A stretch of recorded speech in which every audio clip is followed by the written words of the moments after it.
Hello everyone. SP Bakshi EDM series के इस part 6 में आप सभी का स्वागत है। 5 पार्ट में एसपी बख्शी के अपने पिछले लेक्चर्स में कवर करा चुका हूं, जिसमें मैं 50-50 करके 250 ईडीएम्स कवर कर चुका हूं। और आज पार्ट 6 में रिकॉर्ड कर रहा हूं, जिसमें हम 251 से 300 तक ये वीडियो कवर कर लेंगे।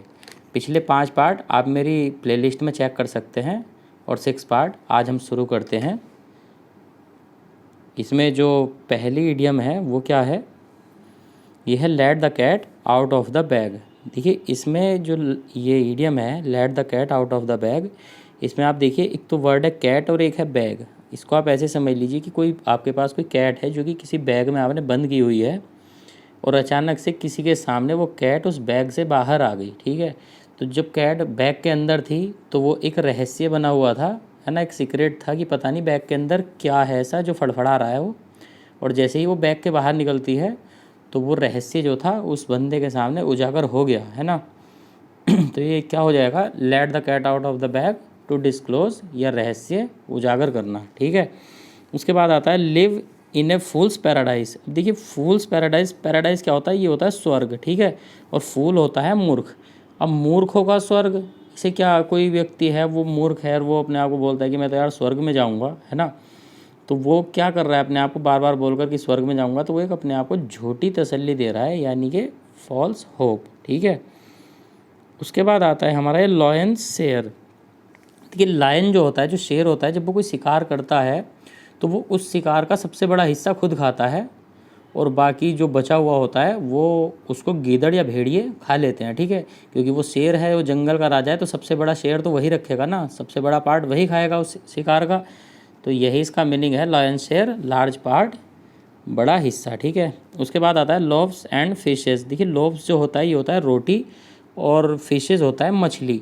तो दोनों को मिला करके मछली की जो हम जैसे सब्जी वगैरह बना लेते हैं और वो रोटी होता है, तो वो क्या होता है, ये भोजन हो जाता है।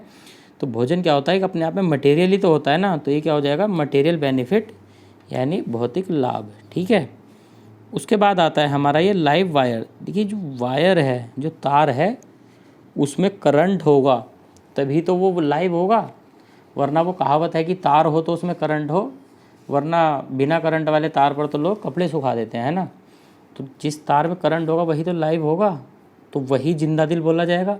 तो बस वहीं से इसका मीनिंग निकालिए लाइव वायर का, एनर्जेटिक जिंदा दिल व्यक्ति। ठीक है, उसके बाद आता है look a gift horse in the mouth. देखिए ये जो ईडियम है look a gift horse in the mouth, इसका मतलब होता है कि क्रिटिसाइज ए गिफ्ट, जो किसी का गिफ्ट दिया हुआ है हम उसकी निंदा कर रहे हैं।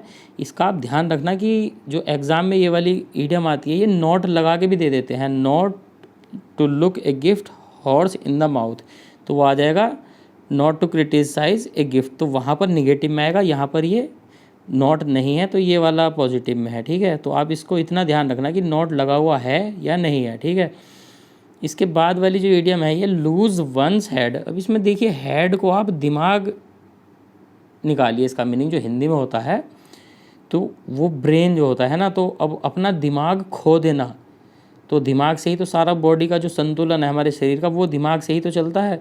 अब अपने दिमाग को खो देना का हिंदी में मीनिंग क्या हो जाएगा, अपना आपा खो देना, है ना, या टू बी कैरिड अवे। ठीक है, उसके बाद आता है लॉन्ग एंड शॉर्ट। हम किसी को कुछ बता रहे हैं तो कुछ थोड़ा हम डिटेल में बता देंगे, थोड़ा हम जल्दी जल्दी कुछ शॉर्ट में बता देंगे, कुछ लॉन्ग में और कुछ शॉर्ट में। तो इसका मतलब क्या हो जाएगा, इन ब्रीफ, संक्षेप में, है ना। उसके बाद आता है लैटिन एंड ग्रीक। देखिए हमारे यहाँ इंडिया में मोस्टली नॉर्थ इंडिया में जो है हिंदी चलती है ना, थोड़ी बहुत इंग्लिश बोल लेते हैं लोग, बट लैटिन एंड ग्रीक यहाँ पर अगर कोई बोलने लगे तो हिंदी बोलने वाला हो या इंग्लिश बोलने वाला, उनके लिए तो वो असमझनीय ही होगी ना, उनकी समझ में नहीं आएगी। वही इसका मीनिंग है इनकम्प्रिहेंसिबल, असमझनीय। ठीक है, उसके बाद आता है लास्ट नेल इन द कफिन। देखिए कफिन जो होता है, जो मम्मी होती है वो, जिसमें ईसाइयों में होता है ना, क्रिश्चियंस में, जिस उसको उसमें लेटा करके और तब उसकी कब्र में उसको दफन किया जाता है। तो ये जो कफिन है वो, उसमें लास्ट नेल का मतलब क्या है कि वो पहले से ही तैयार हो चुका और लास्ट नेल उसमें लगानी थी। ठीक है, तो ये व्यक्ति के लिए होता है कि जैसे हिंदी में किसी को गालियाँ देते हुए बोल देते हैं कि तेरी तो कब्र खोद दी गई है ना, तो वहाँ से इसको रिलेट कर लीजिए कि लास्ट कील ठोकना कफिन में। ठीक है, तो वो व्यक्ति को पूरा पूरा बर्बाद कर देना, कॉजिंग रूइन। ठीक है, बर्बाद करने वाला। उसके बाद आता है lead up the garden path. देखिए गार्डन जो हिंदी में होता है, जो बागवानी होती है, जो पेड़ वगैरह होते हैं आम वगैरह के, वो उसका जो गार्डन होता है, तो आप इसको ऐसे रिलेट कर लीजिए कि जैसे हम सड़क पर जा रहे हैं, 2-4 लोग हमारे पीछे हैं, लीडर हम ही हैं, तो सड़क को छोड़कर गार्डन वाले पाथ में लीड करना पब्लिक को, है ना। तो उससे क्या होगा कि सड़क पर तो सभी को पता होता है कि ये रास्ता कहाँ जा रहा है, बट गार्डन में तो पता नहीं चलता ना हम कहाँ कहाँ से कहाँ को निकल कर जा रहे हैं। तो ये हम अपने पीछे वालों के साथ धोखा कर रहे हैं कि जहाँ से हम जाएंगे इन लोगों को वहीं से लेकर के चले जाएंगे, ठीक है। उसके बाद आता है लीप्स एंड बाउंड्स। देखिए लीप्स का मतलब होता है छलांग लगाना, और बाउंड्स आप बाउंड्री से रिलेट कीजिए, सीमा जो बोलते हैं। तो देखिए आप कोई बाउंड्री क्रॉस करनी है, जैसे आतंकवादी घुसपैठिए होते हैं तो वो छलांग लगाकर जिसे बाउंड्री क्रॉस करते हैं तो वो बहुत तेज़ी से करेंगे ना, जिससे सीमा पर खड़ा हुआ कोई भी जवान किसी की भी उन पर नज़र ना पड़े, ठीक है। तो ये क्या हो जाएगा, लीप्स एंड बाउंड्स रैपिडली, तेज़ी से। उसके बाद आता है ये लास्ट स्ट्रॉ। अब देखिए स्ट्रॉ जो होता है आप इसको पराली से रिलेट कीजिए। जो दिल्ली के पास जो पंजाब और यूपी में जैसे पराली जलाई जाती है, तो आप स्ट्रॉ को उससे रिलेट कीजिए, ठीक है। तो और पराली क्या होती है, वो अपने आप में एक तिनका होता है ना। तो हिंदी में जैसे बोलते हैं डूबते को तिनके का सहारा। तो कोई डूब रहा है, उसको एक लास्ट तिनका दिख रहा है, कोई चींटी वगैरह है उसको लास्ट तिनका दिख रहा है, तो वो पेशेंस रखे हुए है कि ये तिनका बहकर आ रहा है मेरे पास और मैं तैरते तैरते इस पर चढ़ जाऊंगी, है ना। तो वो लास्ट स्ट्रॉ जो तिनका होता है वो उसके लिए क्या है, the final trial of patience, क्योंकि उसने भी पेशेंस रखा हुआ है, ठीक है। उसके बाद आता है let the grass grow under feet. देखिए ग्रास जो है, घास जब ग्रो होती है तो वो थोड़ा टाइम लेती है ना। तो आप इसको ऐसे समझ लीजिए कि आप अपने किसी दोस्त से मिलने गए हैं और आप गार्डन में बैठे हैं, तो आपको बैठे बैठे इतना टाइम हो चुका है कि आपके पैरों के नीचे की घास भी बड़ी हो गई है। तो इसका मतलब तो बहुत ज़्यादा टाइम आपने ख़राब कर दिया है। वो दोस्त आपका मिलने फिर भी नहीं आया वहाँ पर, तो ये क्या हो जाएगा, टू डिले द मैटर्स, उसने आने में देरी कर दी या मामले में देरी कर दी, ठीक है। उसके बाद आता है मेक बोथ एंड्स मीट। देखिए बोथ एंड्स का मतलब क्या है, एक एंड है कमाई और एक एंड है खर्च।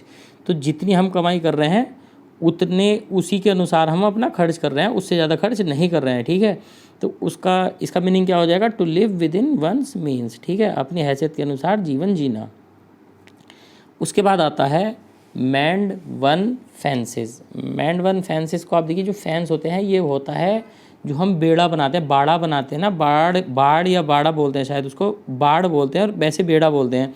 और फेंसेस जो बॉर्डर पर जो हमारे लोहे की जो वायरिंग होती है ना, वो आपने मूवी वगैरह में भी देखी होगी, तो उसको भी फैंस बोलते हैं, है ना।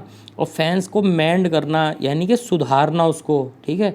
तो वो किस लिए सुधारते हैं हम फैंसेस को, उनको, जिससे घुसपैठ ना हो दूसरी बॉर्डर की दूसरी साइड से, दूसरे देश से हमारी तरफ घुसपैठ ना हो और शांति बनी रहे, ठीक है। तो मैंड वन फैंसेस क्या हो जाएगा, टू मेक पीस, शांति बनाना।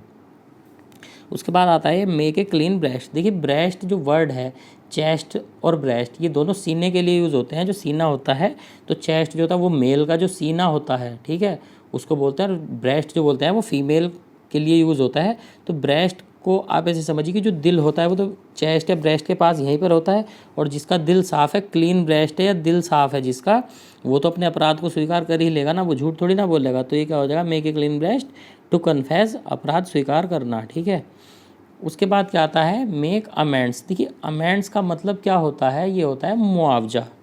अब जब मीनिंग में ही मुआवजा हो गया, मे आ चुका है ये, तो मेक अमेंड्स क्या हो जाएगा, मुआवजा देना, टू गिव कंपेंसेशन, ठीक है। उसके बाद आता है हमारा मेक द मोस्ट ऑफ। देखिए मोस्ट ऑफ ये जो वर्ड है, मेक द मोस्ट ऑफ, पूरा पूरा उस किसी चीज़ का उपयोग करना। तो ये आज के टाइम में हम टाइम के लिए ये चीज़ें यूज़ करते हैं कि टू यूटिलाइज टाइम, समय का सदुपयोग करना, समय को पूरी तरह से उपयोग कर लेना, ठीक है। उसके बाद आता है मूव हेवन एंड अर्थ। देखिए हेवन क्या होता है, स्वर्ग होता है, और अर्थ होता है धरती। धरती और स्वर्ग को पूरा पूरा पूरा हिला देना, ठीक है, मूव कर देना इनको। तो ये क्या होता है कि धरती हिल थोड़ी ना जाएगी या स्वर्ग हिल थोड़ी ना जाएगा, बट फिर भी हिला देना। तो ये क्या होता है, हर संभव प्रयास कर लेना, टू ट्राई एट मोस्ट, ठीक है। उसके बाद आता है मेक श्योर, श्योर करना किसी चीज़ को। तो ये क्या हो जाएगा, टू एसर्टेन, निश्चित करना। उसके बाद आता है make neither head nor tail. देखिए क्रिकेट का जब मैच होता है तो उसमें सबसे पहले टॉस होता है, और टॉस में एक हेड्स होता है और एक टेल्स होता है ना। तो अब जैसे मान लीजिए वो सिक्का उछाला गया और उस सिक्का नीचे आता है और वो खड़ा हो जाए, वो गिरे ना इस साइड गिरे ना इस साइड गिरे, ना ही हेड आए और ना ही टेल आए, तो ये क्या होगा, अंपायर के लिए कन्फ्यूजिंग हो जाएगा कि किसको बैटिंग दे और किसको बॉलिंग दे। तो ये क्या हो जाएगा, नॉट टू अंडरस्टैंड, समझ से बाहर, ठीक है। उसके बाद आता है हमारा मूट पॉइंट। अभी जो मूट है इसका हिंदी मीनिंग होता है विवादास्पद, कोई भी ऐसा पॉइंट जो विवाद जिस पर हो, जिस पर चर्चा करने योग्य वो पॉइंट हो। तो मूट पॉइंट क्या हो जाएगा, ए डिबेटेबल पॉइंट, अनडिसाइडेड, है ना, यानी चर्चा का विषय। उसके बाद आता है मीट वंस वाटरलू। वाटरलू का मतलब इसमें होता है पूर्ण पराजय होना। तो मीट वंस वाटरलू का मतलब क्या होता है, अपनी पूर्ण पराजय से मिलना, उससे सामना होना। तो इसका मतलब क्या होगा, पूरी तरह से हार जाना, ठीक है। उसके बाद आता है मैन ऑफ लेटर्स। देखिए कोई व्यक्ति ऐसा है जो लेटर पर लेटर लिखे जा रहा है और अलग अलग लैंग्वेज में लिख देता है, उसको इतनी नॉलेज है कि वो किसी भी लैंग्वेज में लेटर लिख सकता है। तो जब उसको इतनी लैंग्वेज की नॉलेज है तो वो अपने आप में क्या होगा, वो लिटरेरी पर्सन ही तो होगा, साहित्यिक व्यक्ति, ठीक है। उसके बाद आता है हमारा ये मिडास टच। देखिए हिंदी में एक स्टोरी हमने भी पढ़ी थी, शायद आपने भी पढ़ी होगी, कि एक राजा था और वो भगवान की बहुत ज़्यादा पूजा करता था। तो जो भगवान उसके सामने प्रकट हुए थे तो उन्होंने उससे वरदान मांगने को कहा था। तो उसने ये वरदान मांगा था कि मैं जिस चीज़ को भी हाथ लगाऊं वो सोने की हो जाए, यानी कि वो गोल्ड की हो जाए, ठीक है। तो भगवान ने उसको वरदान दे दिया। तो वरदान मिलने के बाद जैसे ही वो खाना खाने बैठता है तो जैसे ही अपने खाने को, अपने भोजन को हाथ लगाता, वो भी गोल्ड का हो जाता, सोने का हो जाता है वो। उसके बाद वो चिल्लाता है कि यार ये सब क्या हो गया। फिर वो पानी पीने के लिए पानी उठाता है, वो पानी भी सोने का बन जाता है।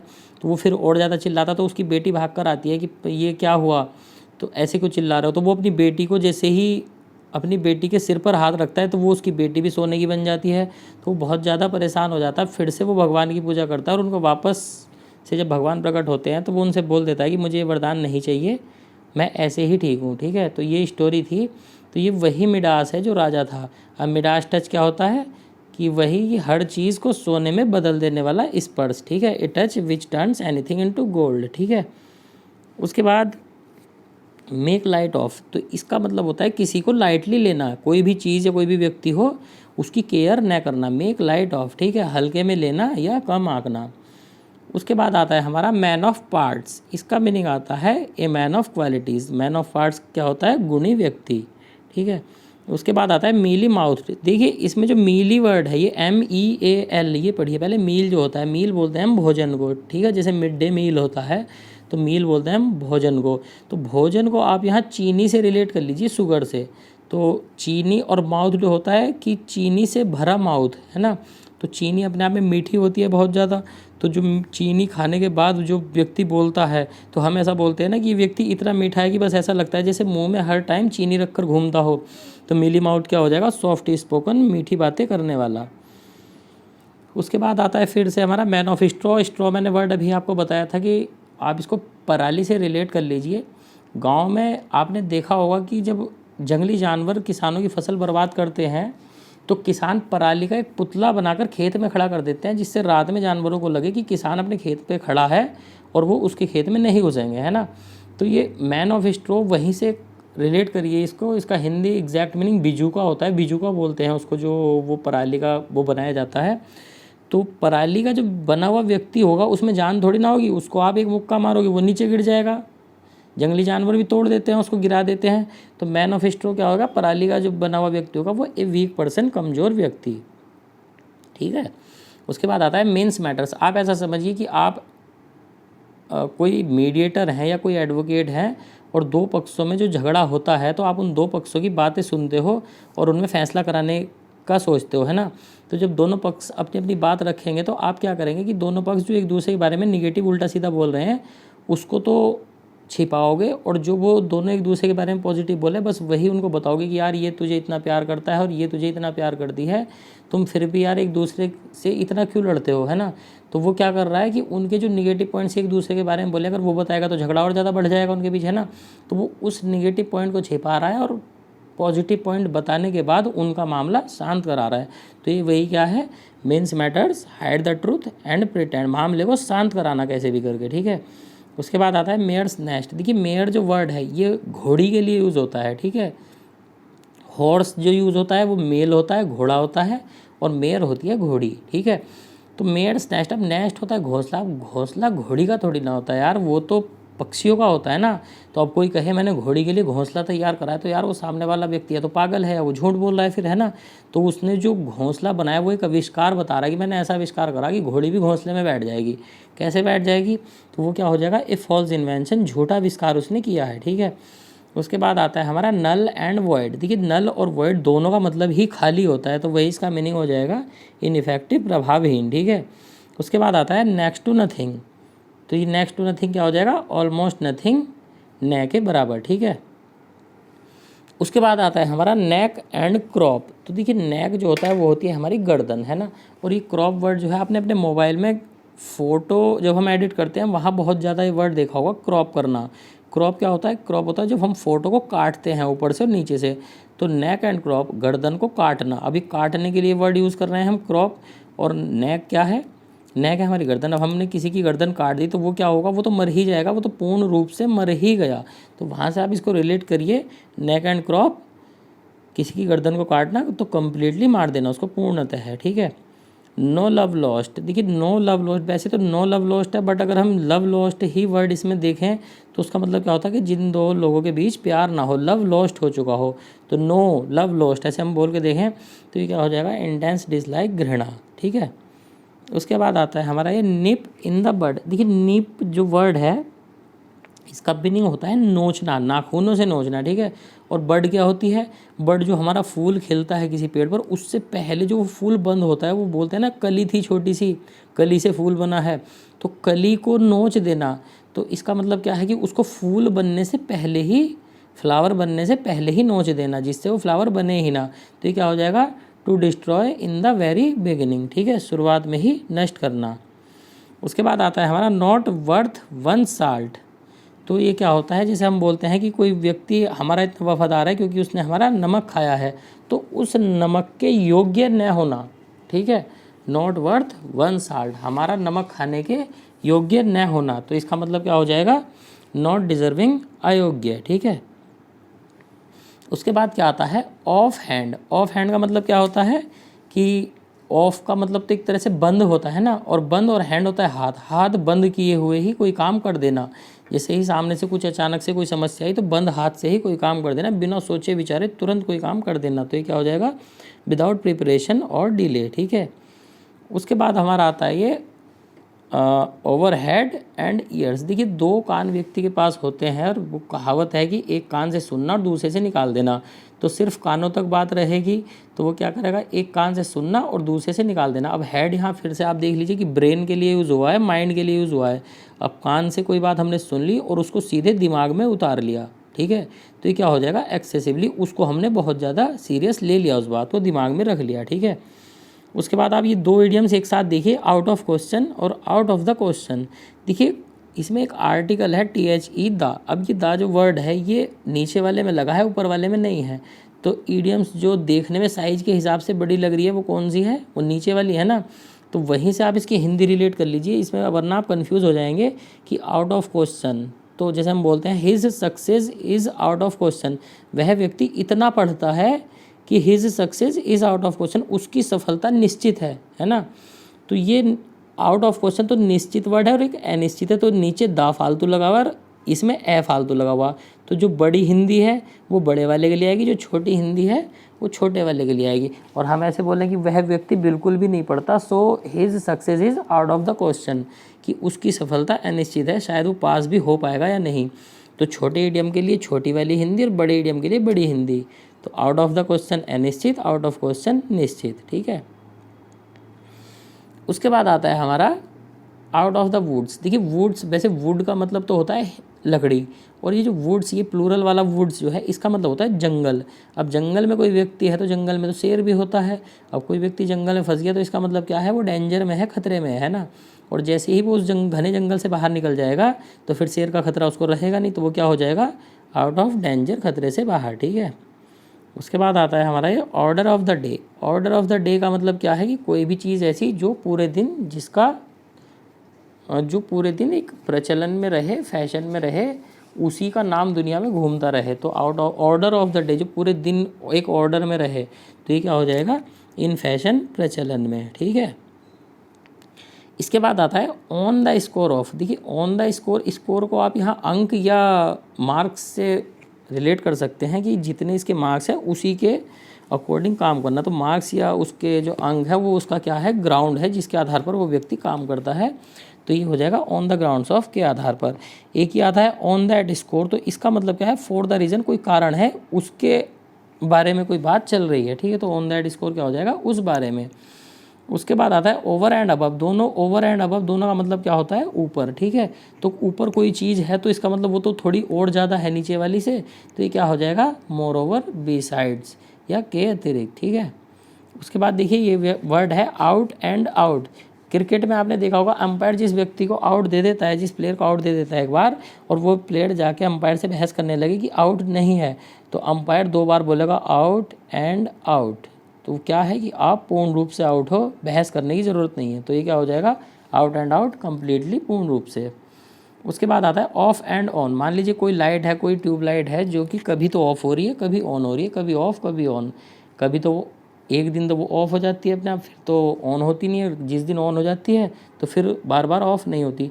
तो कोई दिन नहीं है उसका, कभी ओकेजनली ही वो ऐसा करती है। तो ये क्या हो जाएगा, नाउ एंड देन, कभी कभी, ओकेजनली, ठीक है। उसके बाद आता है वंस एक्यूलीज हील। ये पहले भी मैं आपको बता चुका हूँ कि एक्यूलीज जो है ये एक व्यक्ति था, एक राजा था ये, ठीक है। तो इसकी एड़ी जो थी वो बहुत वीक थी। जैसे कि महाभारत में दुर्योधन की जंघा जो थी वो वीक थी, उसे एक वरदान मिला था कि वो पत्थर का बन जाएगा, बट उसकी जंघा जो थी वो पत्थर की नहीं बन पाई थी। वही सेम कुछ इसके साथ हुआ था कि इसकी माँ ने भी इसको वरदान दिया था, बट कि एक नदी है जिसमें इसको स्नान करा देगी तो इसका जो पूरा शरीर है वो पत्थर का बन जाएगा। तो इसकी माता ने इसको छोटे से को एड़ी से पकड़ के पूरी नदी में इसको स्नान कराया था, बट एड़ी के पास से जहाँ से इसको पकड़ा था वहीं पर उस नदी का पानी इसकी एड़ी को टच नहीं कर पाया था। तो वो एड़ी जो थी इसकी वहाँ से पत्थर का नहीं था ये। तो दुश्मन को इसके जब ये बात पता चली थी तो उसने इसको एड़ी पर ही वार कर करके मार दिया था। तो ये कुछ आप गूगल पर पढ़ लेना, बहुत इंटरेस्टिंग स्टोरी है ये, वंस एक्यूलीज हील। ये क्या होता है, ए वीक पॉइंट, कमज़ोर पहलू, ठीक है। तो गाइज़ ये एसपी बख्शी ईडियम का जो छठा पार्ट मैंने आज रिकॉर्ड किया है, 300 ईडियम्स ये आज कंप्लीट हो चुकी हैं एसपी बख्शी की। इसके बाद 2 या 3 पार्ट और बच रहे हैं जिसमें मैं पूरी एसपी बख्शी की ईडियम्स कंप्लीट करा दूंगा। आप बाकी बचे हुए पार्ट भी जो हैं वो प्लेलिस्ट में जाकर देख सकते हैं, ठीक है। तो जो 7th पार्ट है इसका वो मैं कल रिकॉर्ड करूँगा।